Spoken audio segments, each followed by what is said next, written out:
Bago ako naging biktima ng hindi may paliwanag, ako muna ay isang iskeptiko. Pangalanan niyo na lang akong Sol. 30 taong gulang ako noon. At isang freelance journalist na uhaw sa breakthrough story. Lumaki ako sa Maynila. Nagtapos sa isang prestiyosong universidad. At naniniwala ako na ang lahat ng bagay sa mundo ay kayang ipaliwanag ng siyensya, medisina o lohika. Para sa akin, ang mga kwento ng aswang, kulam at barang ay may mga cultural artifacts lamang. Mga kwentong inimbento ng mga ninuno natin para ipaliwanag ang mga sakit na wala pang lunas noon, gaya ng cancer o impeksyon. Bitbit ang aking mamahaling DSLR camera, kalidad na audio recorder at isang laptop na puno ng mga research paper. Tumulak ako patungong Siquijor.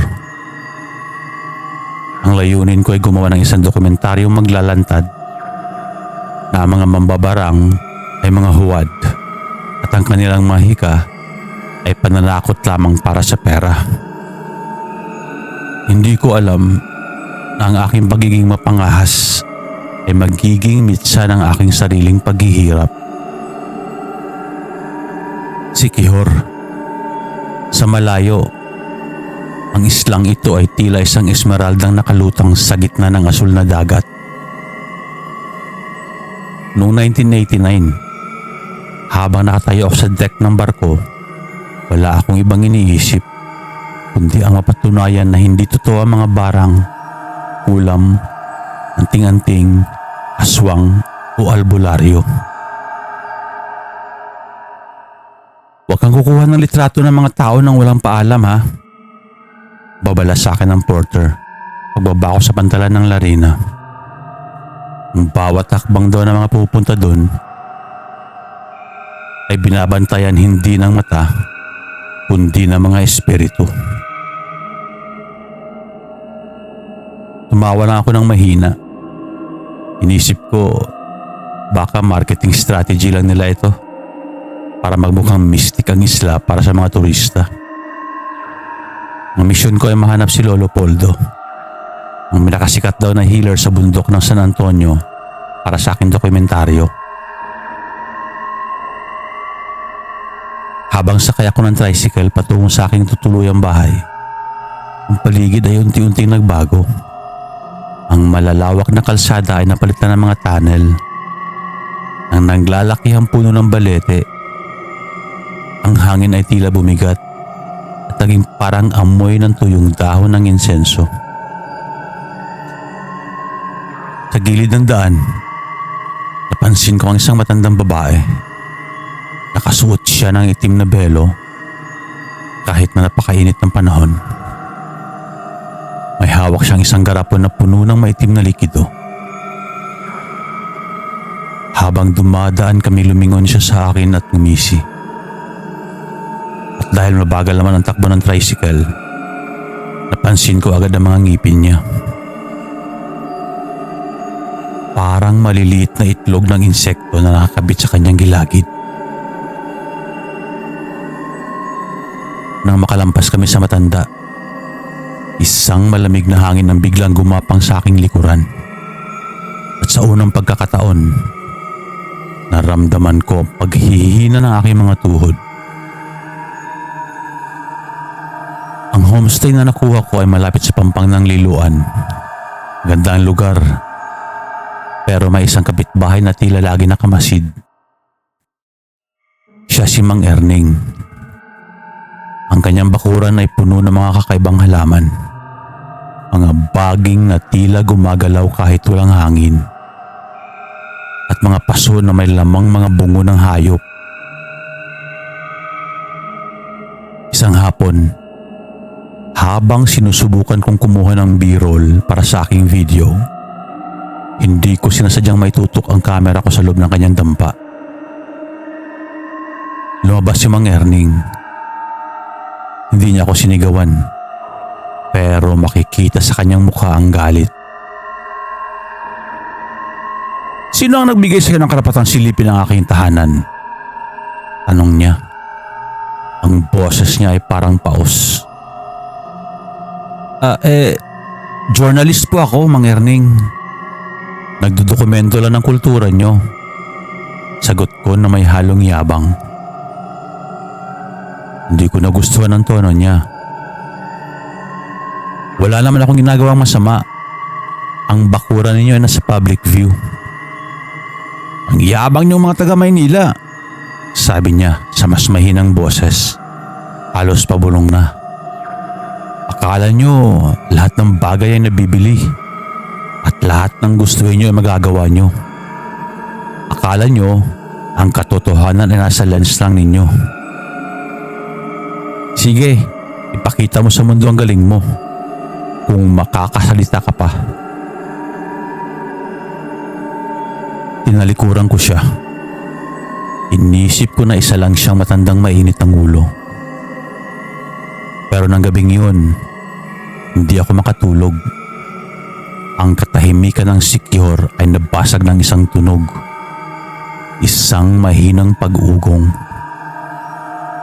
Akala ko ay mga bubuyog sa labas. Pero habang tumatagal, nararamdaman ko ang pag-ugong sa loob mismo ng aking unan. Pero hindi ko na pinansin at natulog na ako. Kinabukasan, nagising ako na masama ang aking pakiramdam. Ang aking lalamunan ay tila puno ng buhangin. Uminom ako ng tubig, pero bawat lagok ko ay tila may sumasabit na tinik. Pagtingin ko sa salamin, napasigaw ako sa takot. Ang puti ng aking mga mata ay wala na. Napalitan ito ng libo-libong maliliit na pulang tuldok. Tila mga kagat ng insekto sa loob mismo ng aking mata. 12:00 ng tanghali, ang oras kung kailan pinakamainit ang araw. Nakaramdam ako ng kirot mula sa loob ng aking tiyan. Isang matinding kirot na parang may kamay na pumipiga at bumabaligtad sa aking mga bituka. Napaupo ako sa sahig ng banyo. Halos hindi ako makahinga sa sobrang sakit. At sa ilalim ng balat ng aking braso, may nakita akong gumagalaw. Isang bukol na kasang laki ng butil ng palay. Mabilis ito na gumapang papunta sa aking siko. Sumunod ang isa pa at isa pa. Ang balat ko ay nagsimulang mamula at bumuka. Pero walang dugo o anumang likido na lumalabas. Dahil mula sa isang maliit na hiwa sa aking braso, ay isang itim na binti ng insekto ang sumulpot. Unti-unti, isang buong ipis ang gumapang palabas mula sa loob ng aking braso. Ito ay basa at buhay na buhay. Gusto kong sumigaw ng tulong. Gusto kong tawagin ang may-ari ng homestay. Pero nang ibuka ko ang aking bibig, walang boses na lumalabas. Ang tanging nararamdaman ko lang ay pagkasamid. Nagsuka ako. Pero sa halip na ang isuka ko ay ang kinain ko ng almusal, ang iniluwa ko ay isang kumpol ng basang sinulid na kulay itim. May kasamang maliliit na mapuputing uod o bulate na nagpupumiglas sa aking palad. Ang sakit ay naging unbearable. Para akong kinain mula sa loob. Nararamdaman ko ang bawat kagat, bawat paggapang sa ilalim ng aking tadyang. Ang aking tiyan ay nagsimulang lumaki. Tumitigas ng parang bato. Pero nararamdaman ko ang pag-uumpugan sa loob, ang kalantog ng mga talangka at ang pagaspas sa mga pakpak ng kulisap sa loob ng aking bituka. Natagpuan ako ng may-ari ng homestay na nakahandusay at halos wala ng malay. Alam na niya agad ang nangyari. Barang bulong niya sa takot. Hindi na siya nag-atubili. Binuhat niya ako at isinakay sa isang owner-type jeep patungo sa bundok ng San Antonio. Nang makarating kami sa dampa ni Lolo Poldo, ang paligid ay nababalot ng usok ng kamangyan. Si Lolo Poldo, kung titingnan mo, parang isang matandang mukhang ordinaryo lang. Pero ang kanyang mga mata ay tila nakatitig sa iyong kaluluwa. Hindi siya nagulat nang makita ang aking kalagayan. Nilapag nila ako sa sampapag na kawayan at kumuha si Lolo Poldo ng isang mangkok ng tubig at isang piraso ng sariwang luya. "Pinadalhan ka ng barang na di gulong," sabi niya habang hinihiwa ang luya. Ito ang pinakamalupit. Hindi ito tumitigil hanggat hindi ka nagiging abo. Ang mga insekto ay hindi basta nandyan. Sila ay nilikha mula sa iyong sariling laman. Kakainin nila ang iyong mga internal organs hanggang sa maging balat na lang ang mga tira sa iyo. Sinimulan ni Lolo Poldo ang orasyon. Ang wikang ginagamit niya hindi ko maintindihan. Habang binibigkas niya, nararamdaman ko ang matinding init sa aking tiyan. Kumuha siya ng isang bote ng itim na langis at ipinahid ito sa aking puson sa direksyong pabaliktad. "Ilabas mo ang hindi sayo," utos niya. Bigla akong binaliktad ng isang matinding puwersa.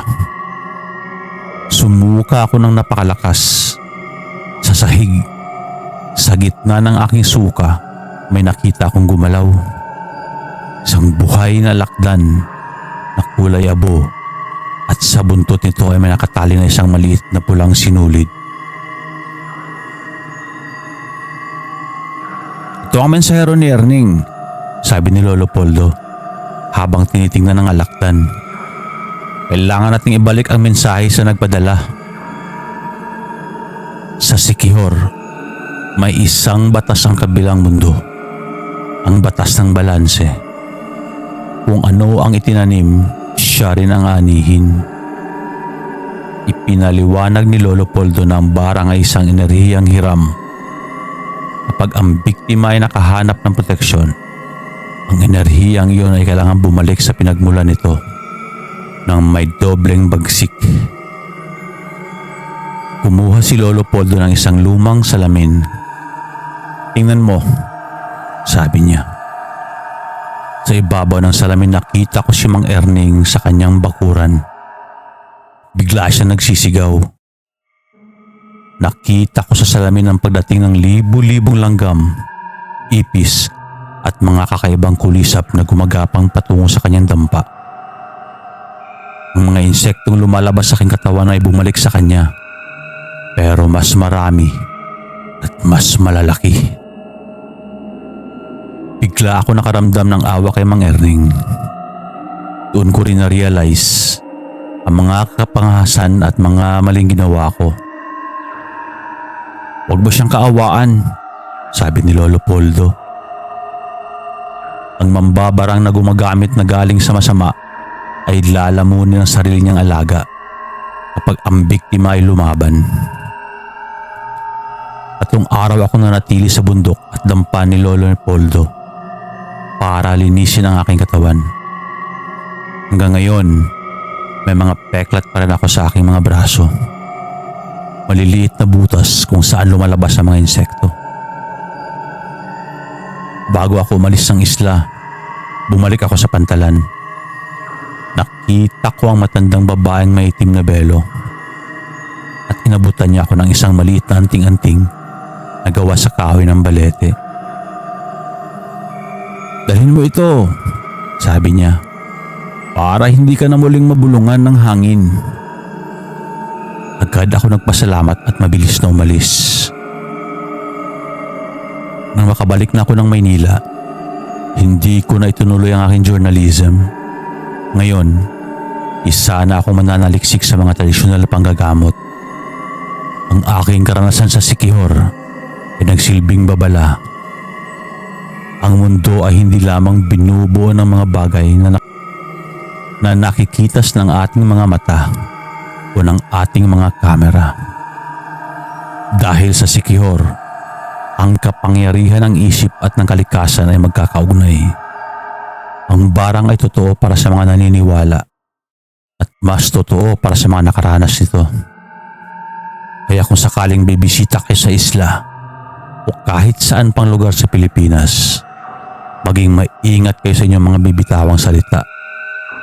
Huwag maging makasarili at matutong irespeto ang paniniwala ng bawat isa.